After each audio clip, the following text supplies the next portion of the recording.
Today I'm making some candle holder centerpieces for my brother's wedding. Yes, that is a door that I'm using as a desk on 2 sawhorses. I used 3M's 310W sandpaper for this project. Not sponsored. I used this because it was recommended by Lincoln Street Woodworks. I recommend you check out his video. I'm making these out of fence pickets. They're only $2 each, but as I found out during this, they're just too difficult to work with. I'm using a Craig multi-mark tool to measure things out here. It's not the most precise, but it works in a pinch. And this is a Japanese pole saw I got from Amazon. I didn't own a table saw when I made this project, so I had to use my circular saw to cut out all the parts. I'll include links for all these tools in the description. Again, not sponsored by anyone here. I paid for all this myself. After gathering all the pieces together, we have to sand out the rough spots. And now it's time for assembly. I chose to use finish nails for this. It was a bit of a process to figure out how to put these things together. After this first prototype, I came up with a much faster method to knock these out.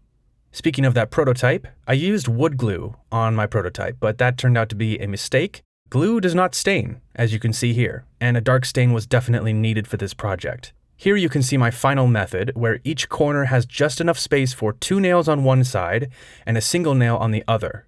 This was necessary to prevent the short pieces from rotating freely. So I ended up only using the finish nails, and that was more than sturdy enough. And now the most satisfying part, the staining. I used this dark espresso stain, and yes, that's a sock.